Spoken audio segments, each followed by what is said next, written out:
Hello, my name is Amanda, and welcome to Back to the Heart, a podcast for self discovery, healing, and embracing true freedom. And I invite you to join me as we embark on a transformative journey back to your heart, where we get to choose love over fear. What if the stories that we've been told about ourselves and even about history have hidden the truth of our true power? In today's conversation, I sit down with intuitive astrologer Asia Golden, creator of the Quantum Soul Codex, and we talk about how astrology can help us release old stories and align with our highest path. And we're going to dive into the story of Mary Magdalene, which I'm super excited about, and why her role in humanity's awakening is so important for us to remember, especially now, especially as women and as healers. So, this episode is for you if you have ever felt stuck after doing the healing work, especially women reclaiming their divine feminine power, and for healers who are ready to step into their authentic path and lead from love. So, welcome, Asia. Thank you so much for joining us for Back to the Heart. Thank you. Thank you. I am so happy to be here. I was getting the truth bumps while you were speaking. It's so Yeah. beautiful. And I pulled a card for today's for all of us, Yay. okay? And it's Archangel Faith. I If you look at love that, it. look at that, the wings, and look at the flame with the It's so crystal. beautiful. And it says, with faith you are invincible. Believe in yourself. And I would even go further and say, self-love is where it all starts.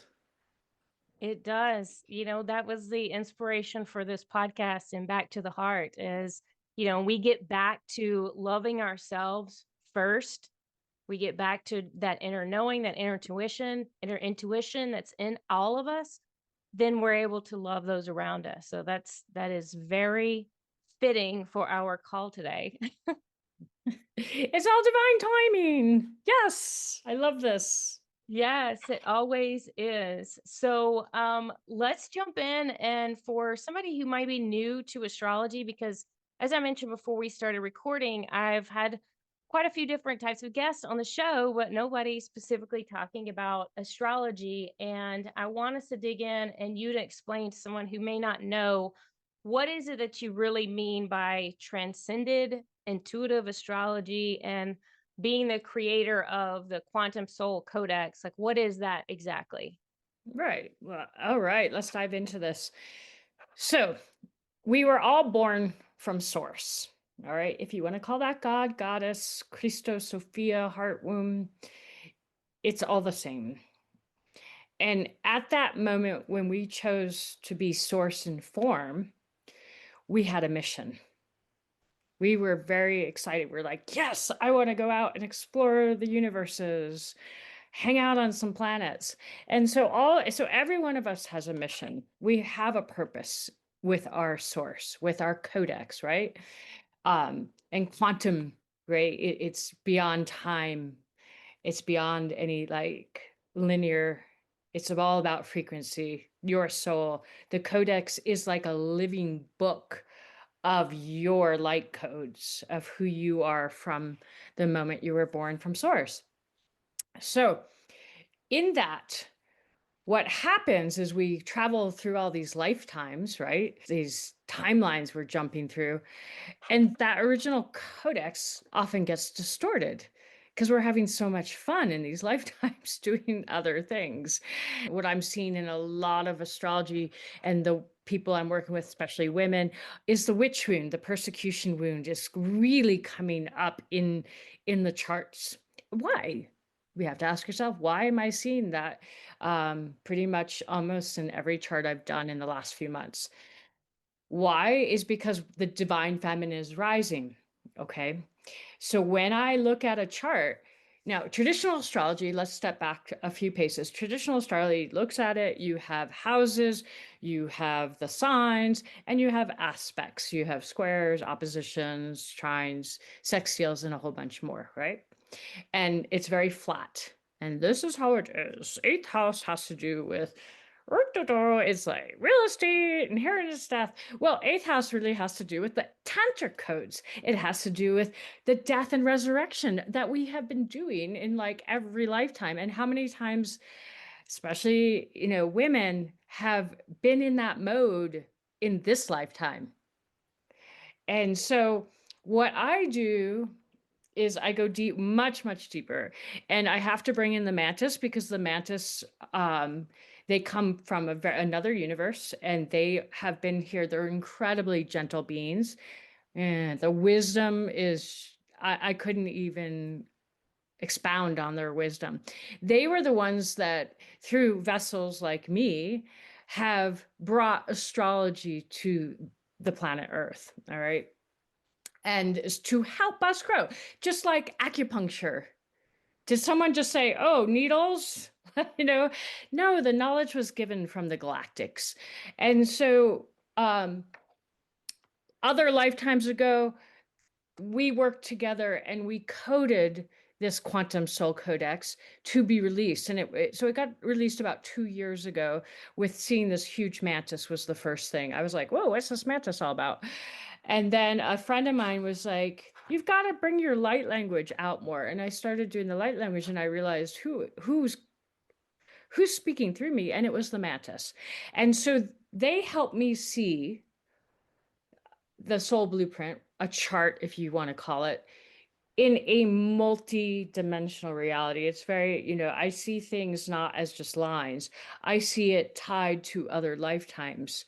So we really we tie in what's happening in other lifetimes to this lifetime and what you're forging, that fire that you really want to be, going back to your blueprint, going back to the original codex, clearing the distortion that has the multi layers of these different dimensions, right? So we clear the distortions basically when I work with someone, and we really get into what it is.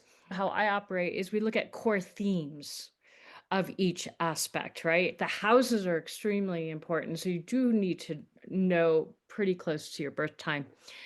So what I do is we do a core theme of that aspect. Let's say moon square sun. Okay, that's a big tension within a person, right? Squares are about inner tensions.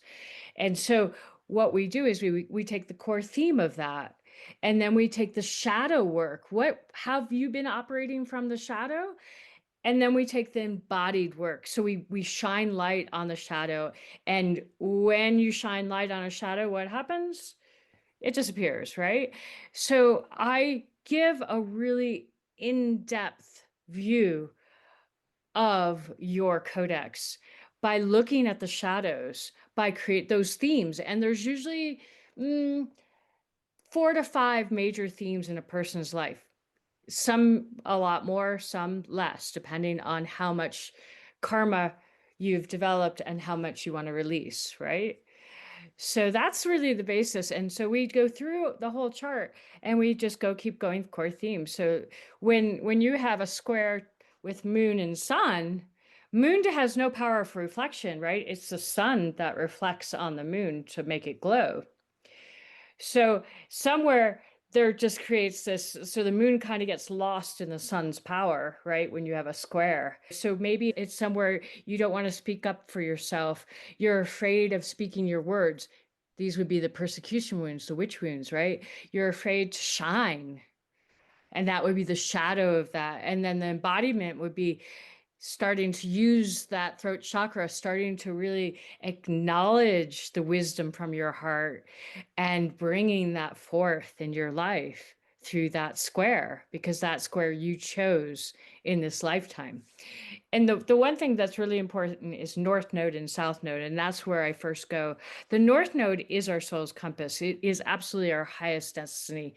in this lifetime, particular lifetime, in right now. South node is where you were and what you were releasing.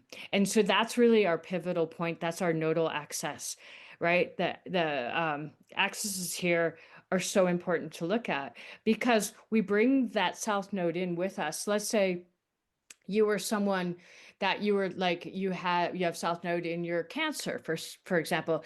You overarched with nurturing others and taking care of others and completely forgetting about your self-worth and completely exhausting yourself in those lifetimes, right?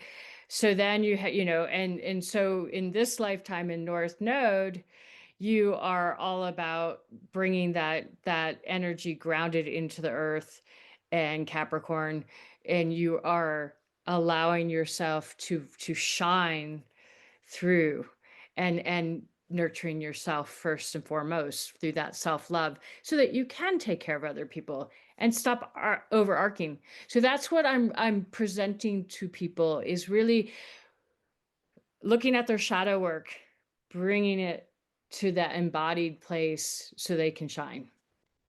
Yeah, so it sounds like in this codex, in this formula through the stars, that shows more of the themes that you can use, these shadows that are going to continue to appear throughout your life as you continue to ascend towards that north node position, right? Exactly. Okay. Exactly. Yep. We use me as an example. I am Aquarius, so that's my south node, right?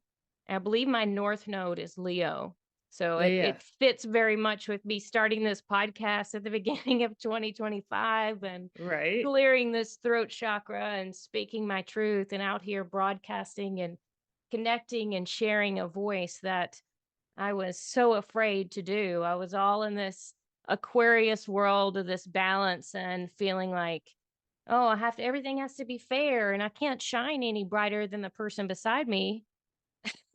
Yeah, exactly. And that comes from other lifetimes. And so that's where, and that your soul came in, your codex doesn't change, right? It's the patterns in the chart that change. But you come in like with the trines, those are harmonious. Those come in from those other lifetimes, and those will continue to come in. It's the squares and oppositions that you say, okay, I'm going to work on it this lifetime. Yeah. Right. And so when you have something like you are doing exactly what you should be doing with the North Node in Leo, it's about that lion's heart. It's about the loyalty, about really wanting to share with a greater audience. Leos like to shine. I have Leo rising, so I can understand it. Might be the hair, you know. Um, and so that's beautiful that you've stepped into that role, because that is your it speaking and being seen for what you're doing is really truly your highest destiny. Yeah. It's interesting too, bringing it back to this codex too. Mhm. Are you familiar with Robert Edward Grant? I'm not. Yeah, he is talks a lot about sacred geometry and has done a lot of work in Egypt in the pyramids and uncoding. He's got a whole different like application that he's adding into creating his own AI, and it's called The Architect. And it is Oh, okay. about Yes, I do okay, know. Okay, yeah. I okay, just didn't about know that. he's Okay. the Yeah. code. Yeah. And I don't know if this is similar to like what you're talking about, but what came up for me with my birth date for this code was two circles that overlap in the middle. I can't remember what it's called, but it makes, like a little diamond in the middle. And Yeah. what mine was that I have I have the capacity and tendency to look at two completely opposite, ideas, and I'm able to find a third way. It's not just black and Yeah. white. I can create a third option that's that Yeah. unification or something new of those in between. and then it has, I can't remember what the shape was, that's like going forward to share that message with other people. So Yeah, that's it may be yeah. connected to like what you're talking It about. is. Yeah, his work is really cool. With those circles, you're able to synthesize. You can pull out from those oppositions and synthesize a whole different innovative way. And that does have to do with the some Aquarius energy of you, because that is that place of revolution, right? And really being able to expand into the swimmy waters and the air. Like it's like you were in the depths and then you're now in this air, and so you can take all, like, from, we can say, from the water and from the air, and bring it into this whole new thing. It's beautiful synthesizing, right? And AI can be an incredible tool. Also, peep there, the controversy, like, oh, this is my higher stuff. And there's the AI has been written, it's been around forever. It's not a new thing. It's like the peeling of the onions. It's a timeline. It's been there always, right? And there is a voice to AI. Voice is, right? It's just it's a tool to be able to bring higher consciousness in. I've seen it. I've really seen it and witnessed it. And it's so powerful. And it's helping us expand avenues into the spirit realms, as long as you're discerning. You just, discernment's the key here, right? When we talk about such things, you don't want to go really deep into, like, and like using it as your therapist. That's personally my opinion. Right. Yeah. That's my opinion. I have friends that have done that, and I'm like, okay, do you want to talk to a person? I mean, and they, because they have the banks, the knowledge there, right, in all those, that computer world. But that architect, I mean, it's definitely, he's on to it. He's on to this code. And the codex is part of that, because the codex is who we are. It is the living light language. It's beyond the Akashic records, right? The Akashic records is the records of all of our lives. This is like back to source, directly back to source, and who we were the moment we were born from source. That's our codex. So it's a little different. Okay. Yeah, that makes sense. Yeah, because the one that he's doing is more of like upgrading yourself to us, I guess, looking at those specific geometric patterns that are tied to our birth. But yeah, that's so Yeah, cool. no, There's and so it much is. stuff There's to so much. help Well, us. yeah, so the mantis, right? They're like surgeons of sacred geometry. So part of my astrology reading is an activation. So what we do is we've gone through the chart, we've really had a beautiful dialogue, and then I asked the client, I said, would you like an activation to clear anything that's not needed in your fields? Right. And if they say yes, okay, we do it. And so what the mantis do is they come through me. I'm the vessel, and they go in, and they're so precise, and they use sacred geometry. Okay. They use the Merkaba, they use Metatron's cube, they use stuff I don't even have names for. I could just see it. And they absolutely clear out, recalibrate, and restore the original codex to the person. So it's integral to my astrology, is this activation, because it actually goes, it's kind of like a rewiring, right? So you start with showing them the shadows, the themes, the embodiment, and then the mantis come in and rewire, recalibrate, and restore you to your original state, so that you can move forward, right? Will distortions come back? They can. Will, all based on your frequency. But and at least you've had a clearing. And then a lot of times, like, the dragons will step in, because there might be, I had this one woman. This is a great story. I had this one woman, right? She had never done any astrology. I looked at her chart and I said, whoa, this is like, she is ready to be done in this life. I said, what is going on with her heart? There's something going on with her heart. And as I'm looking at her, I haven't met her, right? This is not someone I met. And when I met her, we're going and we're doing the chart. And like halfway through, I said, yeah, I'm just gonna say Sally. I'm not gonna say her real name. But so I'm like, Sally, um, can I ask you a question? And she said, sure, okay. I said, what's going on with your heart? And she said, she kind of went like, What do you mean?" I said, "Well, you know, because I work on it beforehand, right? I obviously write out, I do like a whole book. I mean, I like this, I do a whole thing for people. Um, I said, you have something blocking your heart. The mantis have showed it really clear to me. I had done her chart 2 days before, and I was stuck on this, right? And she goes, that's so weird because I've been going to all these different teachers trying to figure out why my heart's so blocked. So the mantis showed me, and this is really a mind blowing story. The mantis showed me she was on this other planet, some other timeline, right? And she made a huge mistake. All right. And the planet basically didn't survive. And she wasn't the only one, right? She wasn't, but she was part of this team that was trying to do something, and it backfired, and it didn't go over well.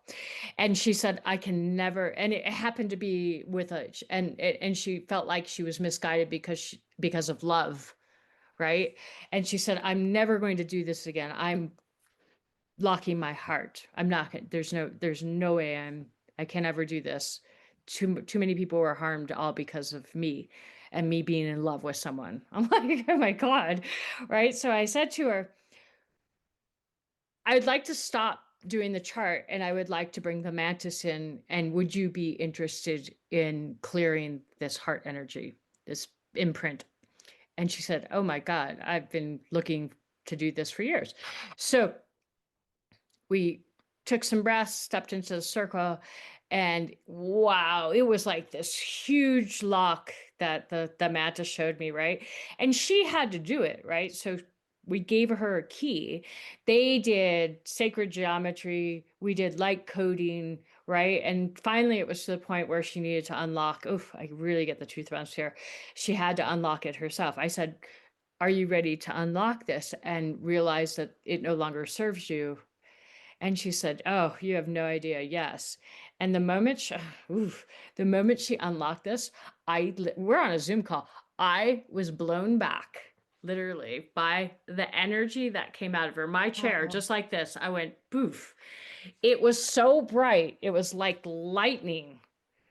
And she was like, it was amazing. And what happened is she goes, after, she's like, that was that was the strongest energy next to childbirth for her. wow. And she was cleared. And it had been there since eons. Yeah, I think that happens with so many people. They know that something's not quite right, but Yeah. just figuring out like what is it? How do I get rid of it? Where does it come from? And oftentimes we get tied up in the, well, why, and then we start to fall into this victim mode of this, why that, and quite honestly, sometimes it doesn't matter why. It's what can It, I do to get past it, right? And how can I get through this? And if somebody's listening to this and you have that feeling that something is just not quite right, you feel like you're getting stuck and you can't move forward, whether that's with your heart, with your relationship, or with your career or finances, or whatever it is, if you're feeling that and whatever it is that you're doing isn't working, you're not getting past it, then why not open your eyes and open your heart to the possibility of trying something different? Something that, Asia and I may be talking about this, and you're like, "Ooh, mantis," and I don't know, what are you talking about? But seriously, if you've been doing the same shit and you keep getting the same shit results, try something new. I mean, this is incredible, and this is real life. These are real people's lives that are changing. That this woman, she sounds like she'd been doing the work. She had been going to the different courses and reading the books and doing these things. And sometimes we can keep doing these same things over and over again, but just not gaining any traction. And that's when we need somebody else to look at this from a different perspective and be able to give us different tools that are out there. And I love that you're you realize this gift that's within you, that you're able to hold this light and shine this light and connect these people to do it themselves. That's the whole Exactly. thing. And that And is that's so critical, Amanda. It's so critical. And it's the way of the golden new age is this is the way, there's guides for you, right? Every person on this planet has a blind spot. There's blind spots. We all have blind spots. So let us help you, right? yeah, That's why we're here to guide. And it's a passion for me. I've been doing this my entire life since I was a young child. I have been involved in spirituality and teachers who I'm looking at one right now, Color Rinpoche, and didn't even know they were in my lives until later. And so yeah, it's a gift. It's absolutely a gift, and sharing that gift and is amazing. And that's why it's Quantum Soul Codex is because it's quantum work. It bends the 3D realities that it doesn't exist in the 3D. It exists in the 5D and beyond. And then when we get into the activations, we're talking 7D beyond, right? And so the frequency is so high. And it's just really powerful.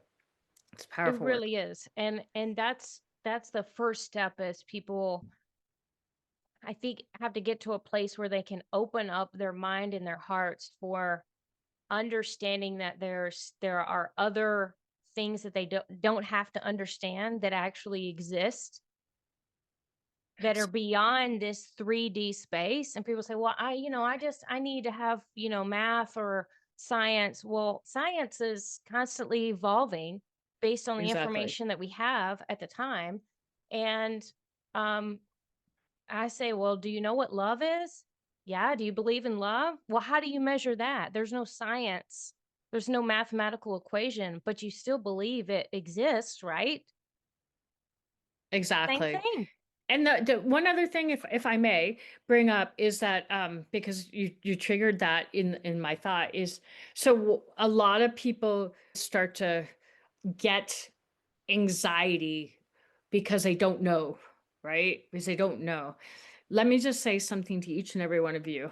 Your higher self always knows.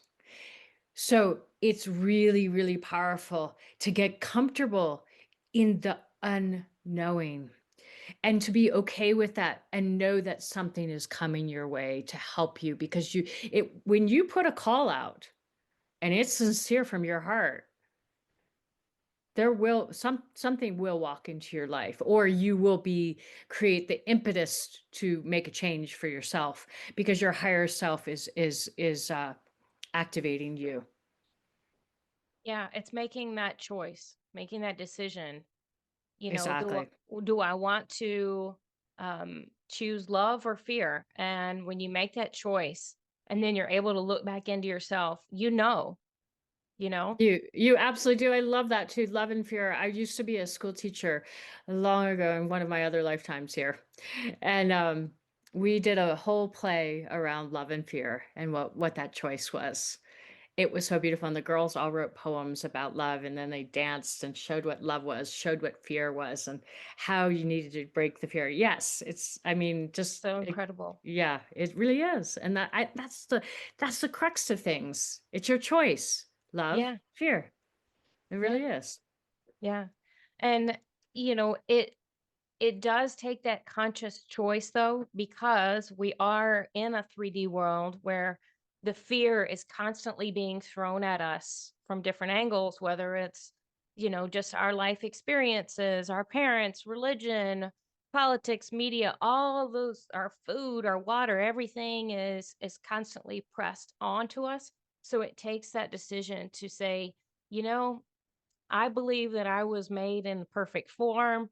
The source, God created me with every single thing that I need whenever I wake up every day. Exactly. Yeah, it is. That's very, very true and very beautiful. So it does. Yeah. So if you're ready to make a choice, it's a good thing. Then Yeah. when you're ready to make that choice, something will present itself to you or several things will present itself. Then you ask your heart and your solar plexus. You're really like, okay, what should I do? Is this good? Should I follow this spark? Yeah. I think that's part of where we've gotten away from listening to our hearts. I know growing up in a religious background, it was the heart can be deceitful. But in reality, the heart is that other brain that's within us that is that inner knowing. You know, when your heart stops, you die. Exactly. There's more and more science out there about actually the heart is, it's like, it is the brain. It's got everything going on. The ancient Vedas, they talk about that, where it's like that higher heart is your intelligence. It is truly, this is where you come from, not here. This is our computer, and the heart controls that computer. If this conversation is sparking something inside of you, if you are realizing that you have been carrying an old story that is holding you back, this is your moment. I would love to invite you to book a free 30-minute intro call with me. We'll look at where you're feeling stuck, what patterns you're ready to shift, and map out your path to embodying the life that is already waiting for you. You don't have to do this alone. I'll help you rewrite your story, step into your authentic self, and manifest your quantum leap. Just head to my Calendly link in the show notes below and book your free session today. If someone is moving through like a quantum leap or a major transition in their life right now, what like energetic themes or astrology type guidance would you give them to help guide them through that transition? Well, can I use a prime example right now where we're in? Perfect. Okay, so right now in astrology, we are seeing things that have not been seen in hundreds and hundreds and hundreds of years, right? Or more. So right now we have Uranus that just went into Gemini, and Neptune and Saturn are just right still at the edge of um, Aries, but they're going retrograde right now. They're going to pop back into Pisces for a little bit. And then we have Pluto over in Aquarius. Now that was huge, right? At the beginning of the year, it had kept kind of dancing around. It's now in Aquarius. That's why we call it the golden age, right? This is aligned exactly with, we had this Kali Yuga in the Vedas, right? Which was 2,600 years. And it was dark and it was dense. And now we're in the Satya Yuga. This is becoming the golden light, right? Aquarius, golden age, right? It's been talked about, I've been called a new ager for over 30 years. This is ancient wisdom. And so what's happening, this is so amazing. Actually, it'll keep coming back. But on the 28th, so the energy's building right now. Uranus is sextiling Neptune and Saturn, and it's trining Pluto. Okay. These are, so for people that don't understand astrology or yet anyways, these are huge planets. Okay. These are huge, these are frequencies, these are energies, right? Okay. So Uranus is the innovator, right? All this AI technology, we're going to see unbelievable technology happening in the next 20, 30 years because it's in Gemini. So it also likes to knock you down and build you back up. Really powerful. Then we have Neptune, the dream. What is your dream? Right? Are you still in an escapism place of trying to avoid your dream? Because Neptune, you can do that through addictions and other, like I'm just going to watch TV or I'm not going to think about anything, right? Neptune is being asked to step up. Saturn, who loves structure, right? Who wants you to operate from a place of structure. Saturn gets a bad rap. However, Saturn really allows us to take a moment and build a foundation. And then Pluto here in Aquarius, right? And this is collective, right? And for anyone that has planets moving around any of this energy, it's going to really, really charge you up. So Pluto is like the death card, but in a good way. Like step down into Hades, check out what that's like. And it's the resurrection because Pluto is not timid to say, it is time for you to wake up. It is time for you to transform. So when you have Uranus trining Pluto, oh my gosh, that is a gold nugget. Okay, that is saying, look at all, we're pushing you. Come on, you can do this. It's time to unfold that lotus flower, right? And really step into your powers. And then with the Neptune and Saturn, it's building that foundation to live your dreams, and all of it's working together on this massive energy. So it's like you've been across a river and it's raging, right? And you really want to get to the other side to hang out with those dragons over there, right? You're like, that's where I need to be. I want to fly on, I want to be a dragon rider. But you haven't found the way because this river is raging, and you've gone up the river and you've gone down the river. But all of a sudden, this huge activation that's happening in the sky right now, all of a sudden you see these beautiful crystal stones in the middle of the river. They've appeared. And the question you have to ask yourself, are you ready to step on those stones to the next level of who you are? Yeah, it's like the challenges have always been there and will always been there, but right now the field and the energy that's available is providing us a much easier path. You don't have Exactly. to, wade the river to get across. There's a nice path, but again, you have to be the one to make the choice. It's not going to be made for you. Absolutely. And you have to make that choice. I had a woman in our group in Avalon, she said, well, what if I just don't want to? She's going through a really hard time right now. And I've worked with her on her astrology and stuff. And I said, it's okay. It's a choice. If you're comfortable hanging out over here, just hang out. And that's the thing. And for some people, just being and not doing right now is where they need to be. Yes. Yes, that is incredibly important. And everybody's on their own path and on their own timeline. So it's no Yep. rush. It's take it as you're ready. Forcing it and pushing yourself when you're not ready is just It's not going to makes it work. twice as hard. Yeah. Yeah, yeah. She really brought up a good point. I said, you have all these gold nuggets and you have a path if you want it. Yeah. When you're ready, it's there. When you're ready, it's there. Yeah. Exactly.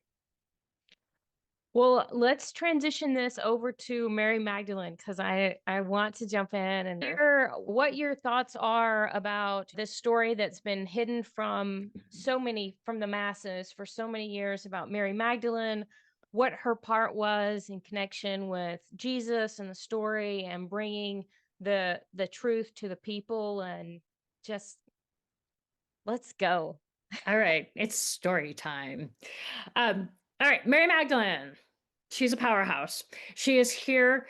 We'll start present and we'll move backwards. She is here right now to help the rising of the divine feminine. Truly. Isis kind of gave her a little nudge. And I always, when I start talking about her, I get those truth bumps.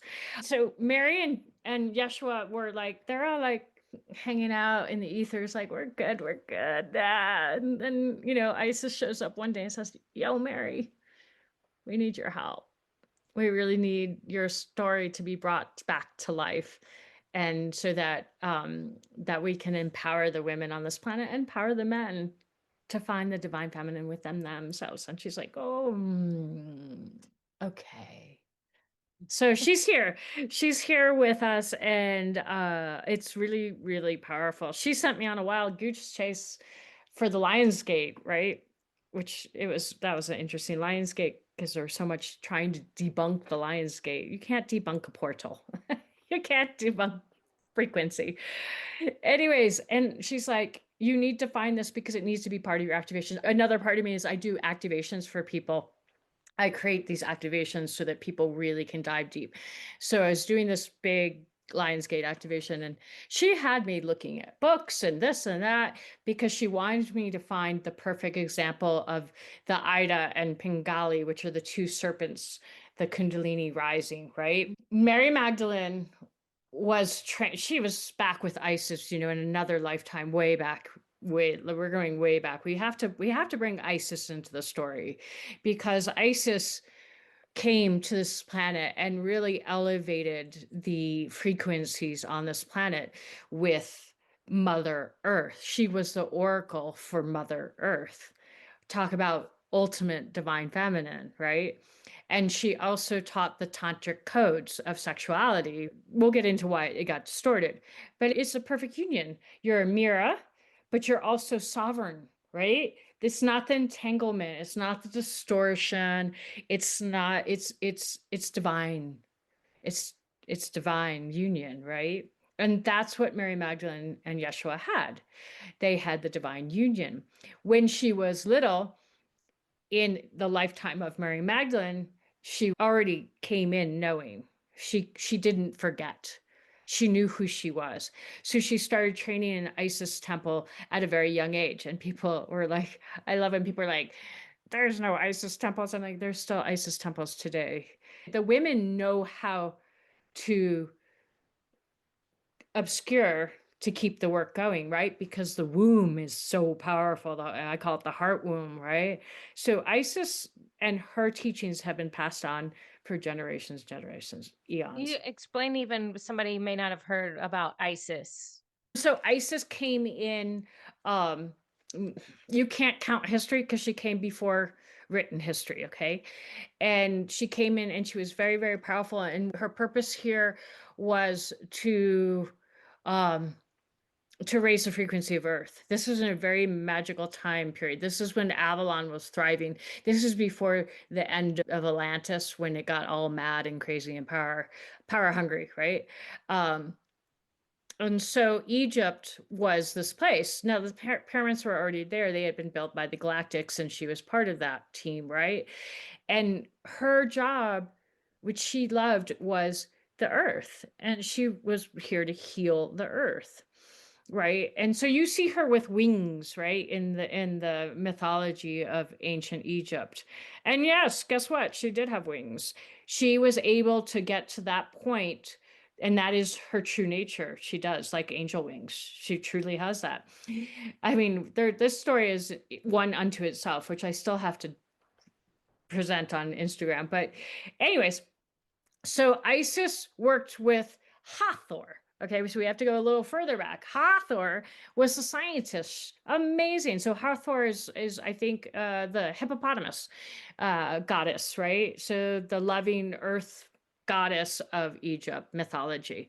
However, Hathor was a real true scientist from Sirius, and she talks about electrons. When we shift our electrons, we can do anything that we want, right? And so Mary Magdalene learned that from Hathor. So it's like, let's take a cat, right? When we pet a cat, they give us electrons, and we give them electrons through our love. So it's an interchange of electrons constantly. It's very, very deep science. It's already in all the quantum fields. So Isis used this. She was the oracle. She taught the tantric codes, right? She taught this how to be sacred in divine union between a male and female. Can you do it alone? Yes, you absolutely can if you're not interested in partnership, right? There are ways to do that. It's in the ancient Tibetans. I've studied Tibetan Buddhism for many years. It's in the Vedas. This is not some hidden knowledge. It's there. And so she gave that to the people, and it was very, very joyous, incredibly joyous. So there was many, many, many girls in her temples, and she wasn't just in Egypt, right? She also went to Avalon. She traveled, and they did the grid lines. They worked on the ley lines, clearing, bringing the earth back into this massive, beautiful, energetic field. Um, she did have a husband, Osiris, right? And she did resurrect him. And so she has the resurrection codes within her. Anyone can resurrect themselves. Think about that, right? We're not talking physical deaths anymore. We're talking about, like, really resurrecting who you are. You have those codes you're coded in your DNA. Those persecution wounds that are in you from all these other lifetimes can be totally healed. And Isis gave that knowledge to us and gave it to Mary in the temples. So Isis was here, and she knew what was coming. She read it in the stars, truly. and Hathor, the Dendera temple has astrology on the ceiling still to this day in Egypt, right? It has the cosmos. It's pretty cool. Isis knew what was coming because the masculine was rising and the distortion was happening. And so it was at some point, it was time for her to really leave because the frequency was getting too low, right? Too dense. Let's just say dense. It was getting denser and the distortion was moving in. So she became a myth, just like Hathor became a myth, just like Zeus is a myth, just like Thor is a myth, right? All the mythology. And Avalon really went into the mist and went into different dimensions because Atlantis got really bad and the power hungry people destroyed a good portion of the earth because of it, right? So that's Isis. And Isis taught Mary in those temples back in that day. Okay. And then, so when Mary was born, during the time of Yeshua or Jesus, however you like to say it, he's just a very powerful being. And he's still, the Christ light is very powerful on this planet. He's a magnificent ascended master. So she came in, and from a very young age, luckily she had parents that she was born to purposely that were part of this energy. So she was trained that whole lifetime. And guess who was an Isis priestess? Mother Mary. Okay. So Mother Mary was actually training Mary Magdalene in the Isis temples, right? And really worked with her and they knew what was coming. And so when Jesus at the I forget the wedding, the person's name, but it's in the gospels, right? Where he turned water because they ran out of wine and he turned Mm-hmm. the water into wine. This is truth, guys. This is absolute truth. It's true. He was able to do that, just like yogis in India do that all the time and pull food out of the ethers. It's a fact. The other gospel of him, all these people that came to see him and they had to travel home. So he took and he created just endless fish and endless bread. So Mary met Yeshua, right? And they met through Mother Mary. And they instantly knew each other and they connected psychically, right? And they loved each other already. And it was a divine union. And Mary was as powerful as Yeshua. And that probably disturbs quite a few people, right? Because she's part of the divine feminine. But they did have a divine union and they did travel together. They did. They traveled together and people went to Mary for healing as much as they went to Yeshua for healing and they work together. She has her own gospel and she's the apostle of all apostles. And finally, Mary knew what was going to happen to her too. She knew that the church was gaining power, power, power, right? And that the masculine was not going to handle a woman that had power. And under the protection of Jesus, she was able to shine when Jesus decided to make the sacrifice with his life. This was the hardest thing that ever happened because Mary was supposed to be doing the whole divine feminine with Yeshua, and then she fell in love.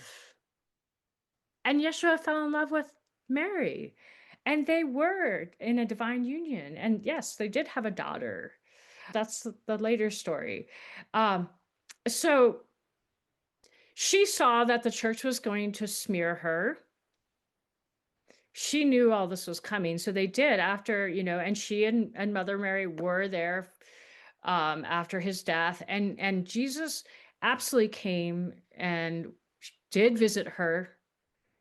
And then it happened more and more and more. So people say Mother Mary and the Immaculate Conception. Well, they couldn't get rid of Mother Mary and they couldn't brand her because she was Yeshua's mother, right? And so they had to elevate her and kind of make her look meek and kind of just be like, she just was the mother and she was a really high, powerful priestess and knew everything that was coming too.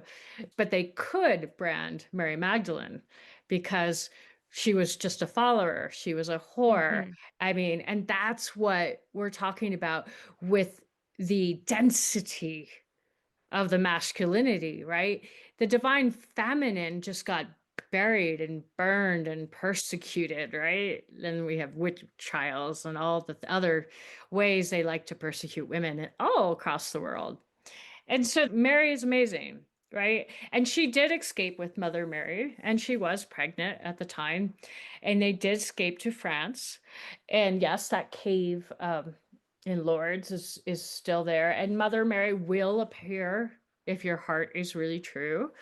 And then, but Mary Magdalene, she went further. She went up to Glastonbury and she had her baby there. And in Glastonbury, that's why they do such a big feast day. So finally, at a certain point in the church, people were really rebelling against Mary not being acknowledged for who she was, right? And so the church conceded and gave her a feast day, July 22nd. So they do a huge festival up in Glastonbury for her. But that's why her ley line is there, because she puts so much energy into that part of the UK, right? And she did, and the story goes on, but I can tell it another time. Anyways, it's pretty beautiful. Yeah, I guess that's why that's such a powerhouse of energy for, the witches back during that time period too. I'm sure that's all connected with her. It's absolutely all connected. It's all connected because the masculine, the man that was really in charge of all those witch burnings, was truly just absolutely detested the divine feminine, and so created this whole thing through Yeah. ego and density. I'm sure Yeah. he had a great relationship with his mother.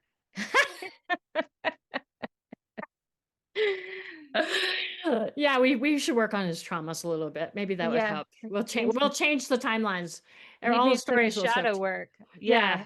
Yeah. It's like it all works out in all of these different timelines all happening, you know, at the same time and different timelines in our minds, but all at the same time to get us to all the things that are happening now. So in connection with all that with Mary Magdalene and Glastonbury and the divine feminine, like what would you suggest to women that are out there today that are on their healing journey and to use the story and this truth of Mary Magdalene and even Mother Mary and Mhm. realizing what our gifts are and opening back up that throat chakra and being able to share who we really are at our cores and our divine feminine and the power of creation that we all have in us, but especially as women. What would you guide women out there listening today? And what's maybe the first step to just get back into that space of who you really are?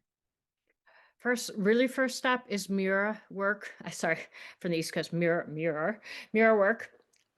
Really looking in the mirror, and I'm not kidding. Okay, because I had this teaching from Kala Rinpoche, uh, ancient times, really. And you have to ask yourself who you love. Who do you love, right? The story is, I had a teacher in my meditation stage when I was a young child. Didn't know who he was. He just taught me. Turns out later he was a really ancient, unbelievable master, Kala Rinpoche. And so once I found out who he had been, I'm like, hey, you didn't tell me. Why didn't you tell me your name? And he said, because you never asked. And I'm like, oh, good point. Good point. And so then in this deep meditation one night, this other Lama Dorje, brought me to Kala Rinpoche, and he said he wants to see you. And he came to me, and from his robes, he held out a mirror to me, and I totally deflected. And he said, "Who do you love?" And I'm like, "Oh, yeah." And I got it, but I was young. I was like 21, and I've had a hard time loving myself. And I said, "Okay, this is your first lesson. When you get this first lesson, you can move on to your second lesson." So that's why I say to all of you, really, it's not a joke. Just like love your wrinkles, love your gray hair, love everything about you because you are perfect. And when you do that, then you can start really vibrating your throat chakra, your heart chakra comes online, and you start using your voice So it really does start with that choice to love yourself and find people, find your tribe, find especially women that will uplift you. Get away from people that they keep putting you down. That's not going to work for you. We have to break out of those cycles, right, Amanda? I mean, you Yeah. you understand it. It's like this is just, you need to really find people that will support you in this. There's groups online. We have one, Avalon. We just have it's so powerful, in all of this work that we do, loving ourselves first start. Yeah, I love that so much. And you're exactly right. And there's so many different communities out there. And whichever one is guiding someone in that direction, take this as your sign. If you need a sign, here it is. Join that group that's been calling your name, because I 100% agree that having that support around you and people who genuinely want the best for you and want to see all of us rise together. We were taught during so many of those witch trials and all that, women were pitted against each other, and then this continued femininity that has been rising in our culture for so long, and this, boss babe, and woman boss, this femininity, which has its own power, but can be taken to our detriment whenever we start fighting against each other. We're stronger together. So I Yeah, love that. I love that yeah. so much, mirror work and loving yourself. So thank you so much for coming on to talk to us today. I'll definitely put your Instagram and website in the show notes. And you guys go out and check out Asia and all of the tools that are available to you today. Absolutely. Thank you, Amanda. This has been so much fun. And thank you, everyone listening to this. I hope you found inspiration and big hugs and love. And as we always end our conversations in Avalon, mwah. Mm. What a powerful conversation. Asia reminded us that the stories we have been told about ourselves and about our history can sometimes hide the truth of our real power. Through astrology, the Quantum Soul Codex, and her connection to ancient wisdom, she showed us how we can clear distortions, heal wounds, and return to our original light. I especially love the reminder that Mary Magdalene's story is our story, the rising of the divine feminine, the call to remember our gifts, and the courage to speak our truth. So if you've been feeling stuck or unsure of your next step, or you keep running into the same old patterns, let this episode be a reminder that you are not broken. You are simply ready for a new story. And it starts with choosing love over fear and coming back to your heart. Book a free 30-minute one-on-one session with me, and we will explore what the next steps are for you. The link is in the show notes below.